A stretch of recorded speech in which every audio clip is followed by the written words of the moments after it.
how I'd failed him. I was never much use as a father, Jan. Neglected him while he was growing up. Started making his own way in the business world. And now? He considers me a rival, really, rather than my son. And I can't get through to him, Jan. I've tried. Charles refuses to have anything to do with me. Ever since his mother died, he's had this chip in his shoulder, this grudge. So he was working out some kind of revenge. Revenge? For what? For the way I treated his mother. Or at least the way Charles thinks that I did. He's convinced that I used Sophie. That I only married her as a social stepping stone to advance my career. As it happens, when I succeeded in business, the marriage ended in failure. Charles always felt that I was to blame. But you were both happy at one time, weren't you? I remember you telling me. Till Charles was born. After that, it was never really the same. Why not? I was always away, building the business. Sophie was left with Charles. Perhaps in the process I did neglect them both. I don't know. Anyway, somewhere along the way, Sophie managed to persuade Charles that I did, and that I failed her just as much as I did him. Sophie died, a bitter woman, Jan. But she certainly left her mark on Charles. Sir Edward, I've advised Mr. Frere that you're waiting to see him, but... Go on. I'm afraid he's refusing to see you. I'm sorry, there's nothing I can do. I suggest that you try, Doctor. I've come here to see him. Sir Edward, your son is my patient. What he needs now is rest, and above all, an absence of further stress. What is that supposed to mean? I believe your visiting your son would be upsetting. Probably for both of you.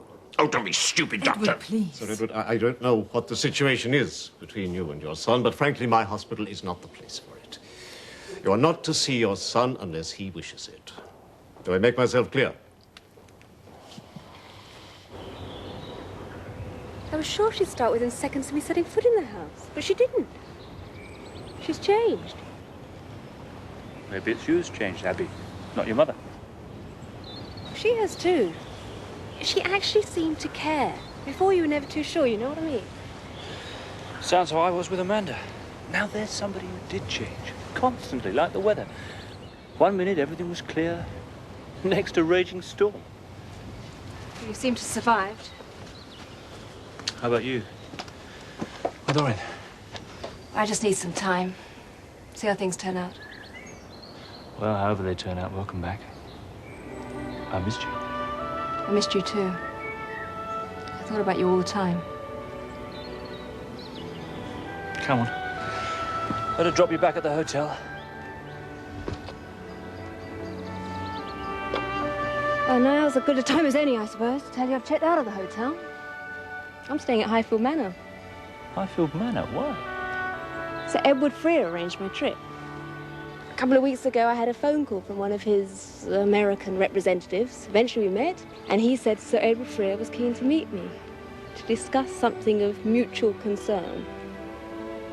What? No, who? Charles Frere. William.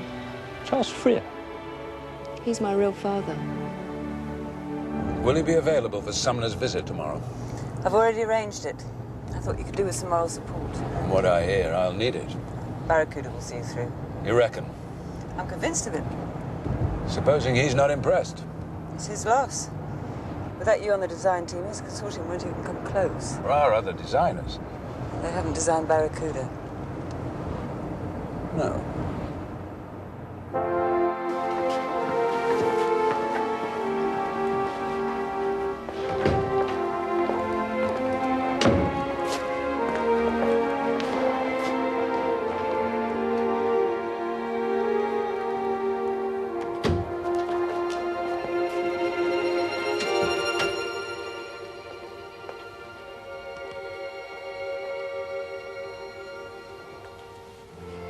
Charles? What are you doing here? I've come to see you. Thank God you're all right. Would it have made any difference if I wasn't? I think you know the answer to that, Charles. We may have had our problems, but you're my son. And I care. Is there anything you want or need? How's Avril? She's being monitored 24 hours a day by the hospital staff. She's in the best possible hands. Has there been any change in her condition? Not yet, but I'll keep you advised. You're staying? I was planning to. Unless you'd prefer that I leave? As far as I'm concerned, you left years ago. Now, if you don't mind, I'm very tired. Very well, Charles.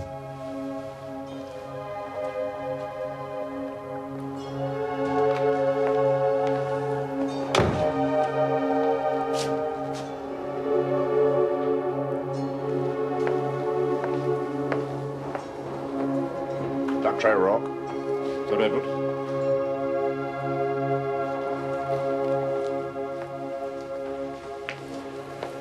How is he? Oh, absolutely fine. We had a most interesting chat. Miss Joan gone? I don't know. Oh, she's gone out to try and get some sandwiches. Right. Any change in your daughter?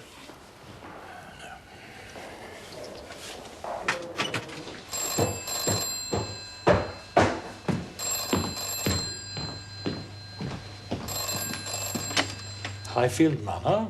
Oh, Emerson? Yes, he's fine, thank you. You know that picture hanging over the fireplace in the dining room? I want you to arrange to have it taken down and sent over to my son's house. Oh, yes, immediately. And has Mrs. Hudson arrived yet?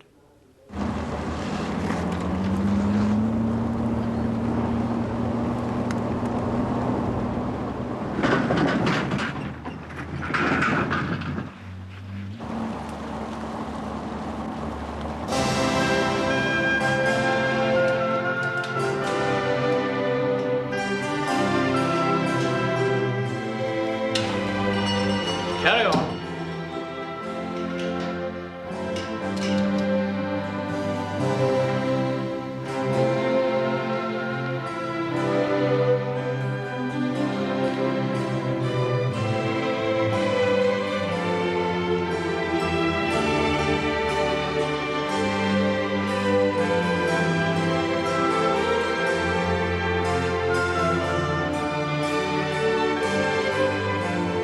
Edward asked me to take care of you, madam. If you'd like to make yourself comfortable, I will attend to your luggage. All right, thank you.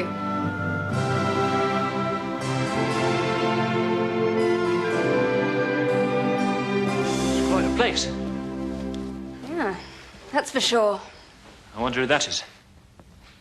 It's probably some distant relative. Lady Sophie Freer, Sir Edward's first wife. Is your mother going to be the second? I don't know. I thought you said Sir Edward proposed. It did. My mother asked for time to think about it. Sir Edward's not the type to take no for an answer.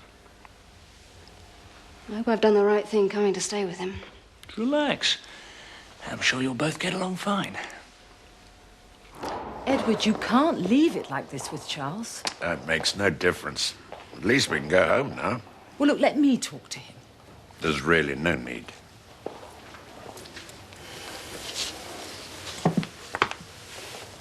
No change.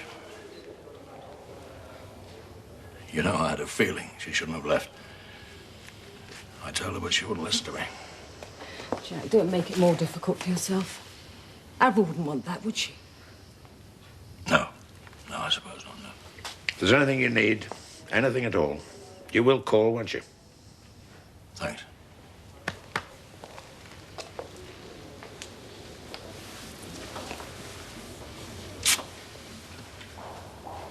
I'll be fine. Keep us in touch, eh? Yes, I'll phone you if there's any news.